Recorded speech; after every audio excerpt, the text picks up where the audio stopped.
어느 날 고향집이 흔적도 없이 사라졌다면 어떨 것 같습니까? 기장군에서 실제로 일어난 일입니다. 부모님의 유품까지 모두 철거된 사실을 알게 된 가족. 더 황당한 건 건물을 없앤 게 기장군이라는 겁니다. 무슨 일이 있었던 건지 장보영 기자가 취재했습니다.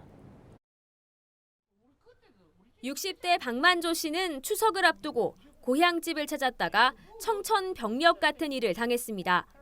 60년 가까이 자리를 지켰던 집이 몽땅 사라져버린 겁니다. 이거는 어디가 귀신 고칼로릇이라 어디가가 말할 데도 없고 그리고 혼자만 울고만 있는 중입니다. 기억력이 흐려져 수십 년 동안 방문했던 집을 잘못 찾았나 스스로 의심할 정도였습니다. 제가 서 있는 이곳은 사라진 집에 대문이 있던 자리입니다. 민원인까지 4대가 살아온 집이 한순간에 사라져버렸습니다. 박 씨 가족의 집을 철거한 건 기장군. 박 씨는 황당함에 민원을 제기했는데 기장군으로부터 도로 포장을 위해 소유주가 5년 전 집 철거를 동의했다는 황당한 답변을 들었습니다.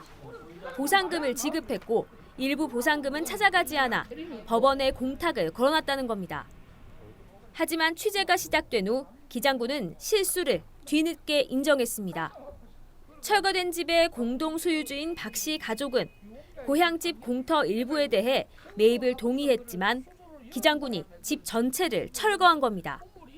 돌아가신 부모님의 유품이 고스란히 있었던 집. 근처에 살고 있는 박 씨는 철거할 때 전화 한 통이라도 해줬다면 이런 일이 없었을 것이라며 분통을 터뜨립니다. 국가유공자의 박영수의 집이라고 이렇게 크게 붙여놨는데 서대현을까지 붙여놨는데 그것도 없습니다. 아무것도 아버지의 유품이고 그러시고 일체 아무것도 하나도 없이 다 기장군에서 없애버렸긴 해. 박 씨와 함께 기장군을 찾았습니다.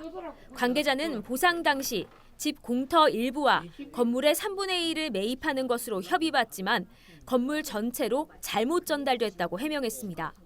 보상과 철거를 다른 팀이 처리하면서 불거진 행정 오류라는 겁니다.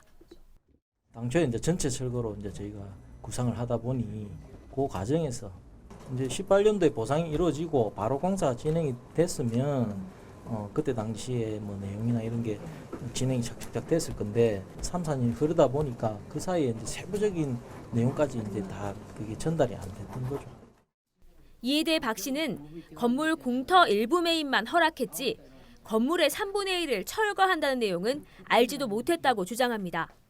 하지만 기장군은 행정 서류상 건물 3분의 1을 철거한다는 내용이 포함돼 있다고 반박했습니다. 동생들한테 다 허락을 받았다고 이래. 그래서 내 동생들한테 연락해보고는 그런 적 돈도 안 받아갔다 이러더라고. 행정 자체가 잘못됐다. 나는 일체적으로 돈이 중요한 게 아니고 집을 떠다새끼네 누구 허락도 없이 떠다새끼네 사표를 받아야 된다.